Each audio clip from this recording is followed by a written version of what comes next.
very short-lived na pangunguna ko sa Blue Ribbon Committee. Halos 3 investigations lang yung ating natapos at nagkaroon na nga ng development at yun naman ay alam na ninyo.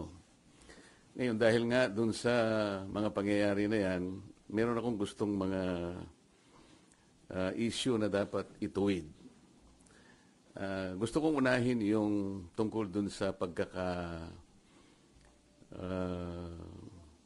punta nung Bryce Hernandez sa custodial investigation sa Camp Crame.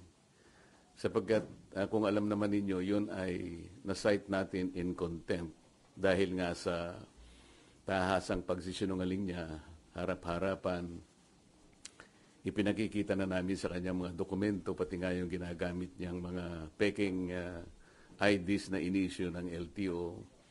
Pero ganun pa rin ang pagkakatanggi-tanggi niya. Napilitan kami na i-contempt siya at nailagay nga siya sa custody ng ating Sergeant at Arms. Kalaunan po nung ako po ay mapalitan na bilang chairman ng Blue Ribbon Committee, ay bigla nga pong hiniram yata si Bryce Hernandez ng ating House of Representatives. Ngunit nalaman ko na hindi naman siya ibinalik sa dating legal custody na dito nga sa ating Senado. Ang tinatanong ko po sa ating Senate President, naging kondisyon naman ang pagpapahiram niya yung madalian at ligtas na pagbabalik kay Bryce Hernandez pagkatapos ng hearing. So tinatanong ko lang naman po siya, bakit naman nanatili siya sa custodial center ng Camp Crame? Ang sagot po niya, alam na rin po ninyo, yun ay request ng Speaker ng House of Representatives. Na sa tingin po namin ay hindi naman yata tama sapagkat ang legal custody nga ay sa Senate. Ang sabi ko ay mukhang may sablay doon sapagkat muna yung kondisyon na ibinigay mo hindi tinupad. Pangalawa, kapag yun ay pinanatili mo sa Quezon City, sangayon na rin sa kanyang declaration, natatakot siya na pag ibinalik siya sa Senado, manganganib ang buhay niya. Parang binibigyan natin ng credence. Parang pinaniwalaan natin siya.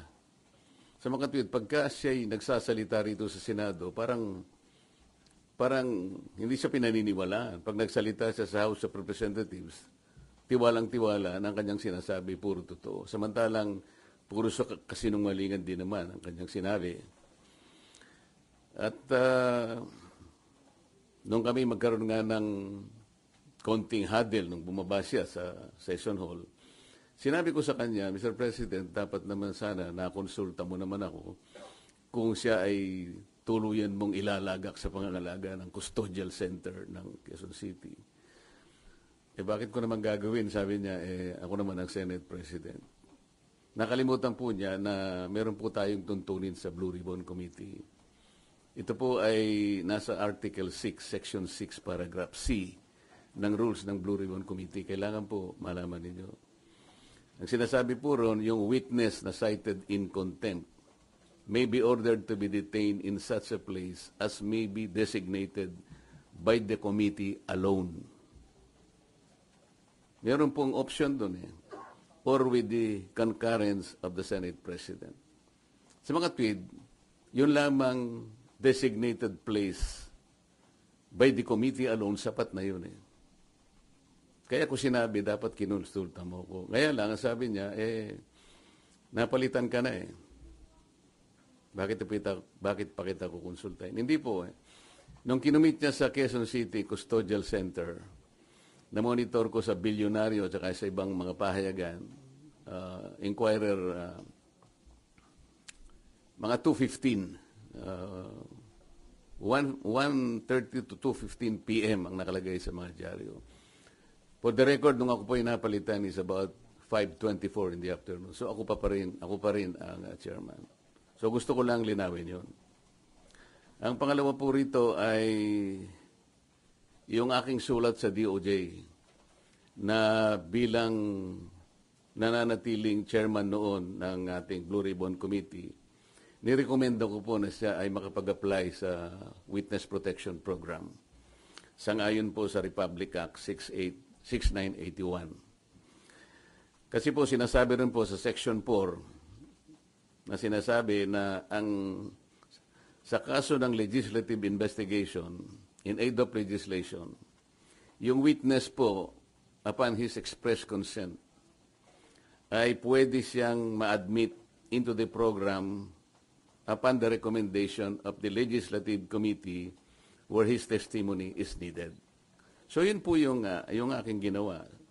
Ibig sabihin, lahat po ng aking ginawa na aksyon ay naaayon naman sa batas na umiiral.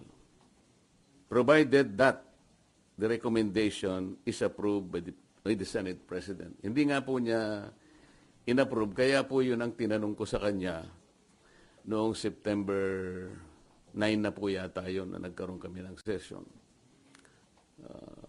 O September 10 na po yata yun. Ang sabi niya, kaya hindi niya inapprove, nabasa niya yung sinabi ng SOJ na kinakailangan ng mga diskaya. Ibalik nila yung kanilang nakuhang hindi kanila. Yun ang magiging policy ng DOJ para sa ganoon ay ma-approve yung kanyang aplikasyon under the WPP.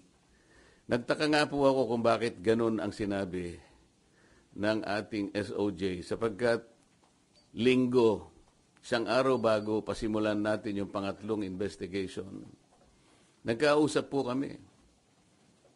Pati yung kanyang deputy undersecretary, ang pangalan ay Jojo Cadiz.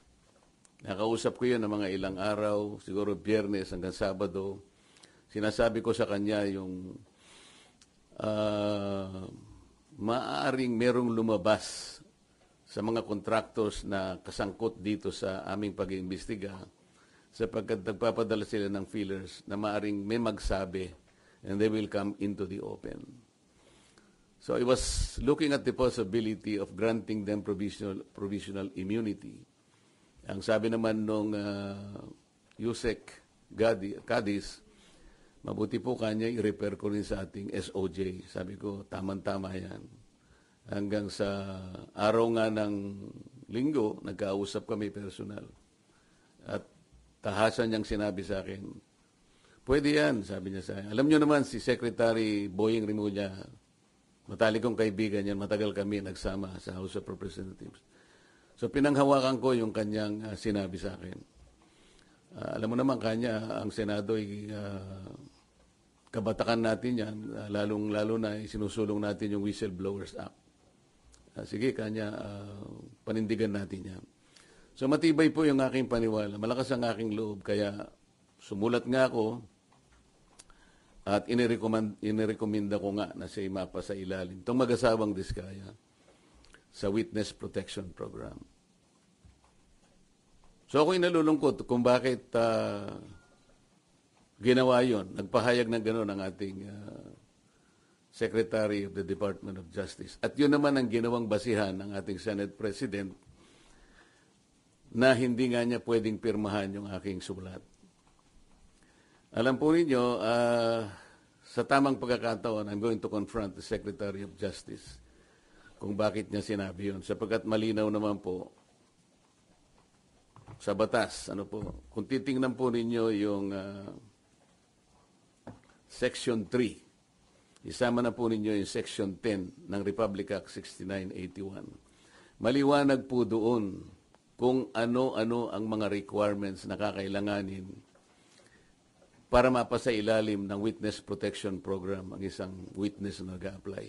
Hindi po kasama doon yung restitution na kanyang binabanggit na magbabalik ka pa ng kung ano-ano sa gobyerno. Unang-una po, nasa pag-iimbestiga pa lang po tayo .